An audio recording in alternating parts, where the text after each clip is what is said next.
Missed the whole thing.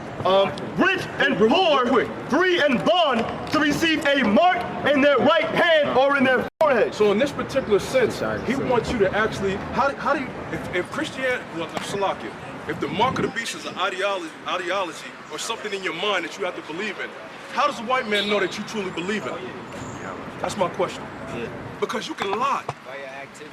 You can lie. You can say, yeah, I believe in it, now give me some food. That's true.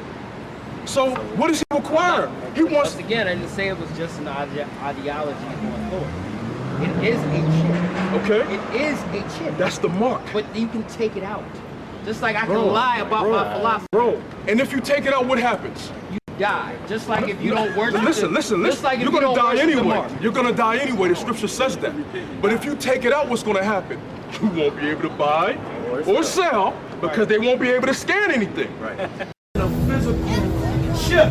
It has to be something on a higher spiritual level, because if somebody get the chip unknown, right? Then someone let's say they go to a surgeon and he takes the chip out of them. Hold on, right? Then let's say they go to a surgeon and he takes the chip out of them, right? Then let's say they go to a surgeon and he takes the chip out of them. Going back all the way to the days of One West, the original elders, the seven, having a mark of the beast is accepting the wicked philosophies and customs and doctrines and ways and whatever else of this world and this society. Is more of a spiritual and mental thing, as opposed to a physical chip being in your hand or your... I want to give all the praises and the honor to Yahweh Ba'ashem, Yahweh Shah Ba'ashem, Rakal Kwadash, and double honors to the apostles and the elders of Great Millstone. Shalom to the elect. Shalom to you, your families in sincerity. Okay, I want to touch on this video here. I was just actually meditating on it. This other video popped up with the brothers from DC, GMS Troop Sent, and that brother that was speaking was I believe the up and coming elder Zainawa. I believe that's his name. And he was going back and forth with this Jake, and I think the thing now is taking the chip, out of your head, out of your hands or whatever. Jake think this thing is like the chip is like a spark plug. You could just get yourself a 5/8 socket and stick it in the cylinder and untwist it and put it back. It doesn't work like that. These are bio machines, it doesn't work like that. And Zabak, he's also, believing in that too. So basically he's saying, well, if the chip is in you, the chip is in you. What if you get the chip? And what if you get chip? Well, if the Lord is with you, okay, the Lord ain't gonna allow them to put no chips in you. Let's get this. Psalms 105 and 14. He suffered no man to do them wrong. Yea, he reproved kings for their sakes, saying, touch not mine anointed and do my prophets no harm. Okay. So the Lord is not going to allow his elect to get chipped anyway. Okay. And let's say they do get chipped without their knowing. This is not, those chips are the signs of the mark of the beast, and they're pretty much the mark of the beast. But the true, those are trial run chips. Those are the chips that they're using. Like anything has a prototype, Before automobiles, you had prototypes. Okay. And then when the actual chip comes out, and that's what it is. So anyway, I did my research, and I hear that a lot about the chip, taking the chip out.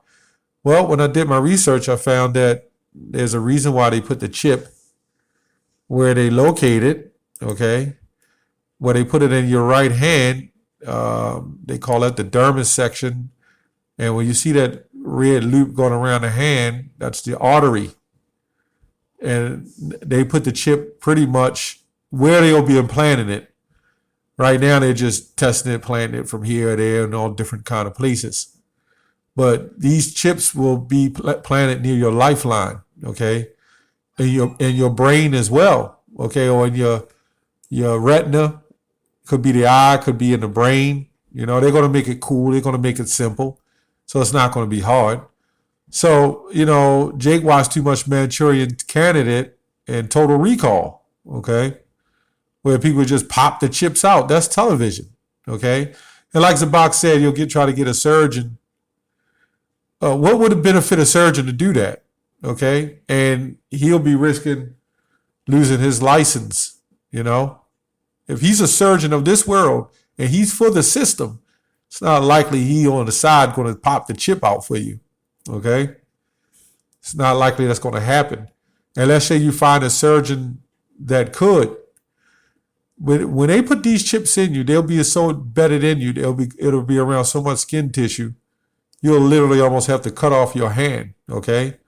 And there's no telling when this chip is implanted in you, will it leave nanotechnology going in your bloodstream? So the Lord going to know, even spiritually, the Lord's just going to know. You know, the angels are right, you know, are there. They see what's happening.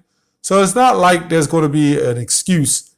You could pop it out and all of a sudden be saved. Let me read this article. I'll keep this short. This is a short video. Says the 3-square chip says that the medical RFID implants will be powered by body heat, okay?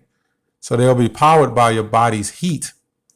And everybody knows your body is electronic, okay? I mean, your body runs off electricity, okay? And these fuel cell chips or whatever, how are they going to be powered? You know, I don't get all into that. But they'll definitely be powered and they'll be running off the energy of your body. They've perfected that, okay? Kind of like a solar panel. You know, the solar uses the energy from the sun, and all it takes is a little bit of energy to do that. And with that little bit of energy, that chip, for people who say the chip is you can't have all kind of information on a chip. No, you'll still have a server. You may still have a cell phone. You'll still use those things. The chip will be nothing different than your credit card. And the chip on your credit card doesn't have a lot of information. That information that's on your credit card links to a server that pulls up information. You know, they got computers. You know, you got the gigabyte, you got megabyte, you got gigabytes, you got petabytes. I don't remember all of them. It's a lot of bytes. But these computers that they built are set up to send the information through the server, deduct money out of your bank, put money. It'll be the same. Life is still going to go on as you know it, far as electronic wise, I mean, technology wise. It ain't like the chip going to be in your hand. It's going to replace your credit card to the point it's going to replace your bank account. It will replace your credit card, but it's not going to replace your bank account, okay? You'll still have a bank account. You'll still have a server. You'll be able to swipe money in. You know, some people don't understand that, okay? Goes on to say, McMullen's plans to develop a single piece of hardware to aid patients with a wider range of conditions could make the chips more affordable, right? And devices with more specialized and limited functions. So they're going to make it cheap, you know, affordable. All insurance carriers are going to carry it. That's what Barack Obama was talking about, getting everybody insured, right? So then when it's time, there's going to be no excuses to say, I don't have, my insurance can't afford it. Your insurance will be able to afford that chip, believe me. They're going to chip the homeless, okay? They've done the same thing with your cell phone. They've made a way to make all cell phones affordable, right? And most people are right-handed, so they're getting everybody geared up for that chip. Many heart patients right now, the only time they know they've got a problem is when they're in the back of the ambulance. Okay, so the chip is going to digitally read to a server and the doctors and everybody will be connected. Here's the problem, you know. When you don't do what they tell you to do, you took on a badge of honor. That's why they tell you put your right, I'm left-handed, right? I could do right hand too. But I remember in school, they said, put your right hand over your heart and take an allegiance, pledge of allegiance, right? 5 years old, but you're pledging of allegiance. Okay, so that's what you're doing. They've been gearing everybody up for that then. They know what they was doing way back then, man.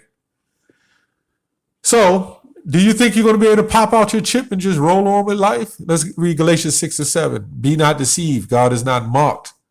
For whatsoever a man soweth, that's he also reapeth. Okay. Whatsoever a man soweth, that he shall also reapeth. So you can go ahead and take the chip, and then you go ahead and try to pop the chip out. Okay, that's what you sowed. Okay, and then it's going to be the time to reap. You know, then it's going to be time to reap what you sow. Okay, you're not going to get away. Okay, you're not going to get away. Anyway, I just want to touch on that. It's not going to be a thing where you could just pop chips in and out, okay? They've already set that up, you know, and there's not going to be many surgeons, if you're even rich enough or affordable enough to pay a surgeon to go dig the damn chip out of your hand, you know? And by the way, they're going to make these chips smaller and smaller. So there's not going to be any way that you're going to just be able to retrieve those chips on a serious note. Don't you know the Lord is going to allow you to take it? Once you take it, hey, the Lord, these Israelites are supposed to know the Lord does what he wants.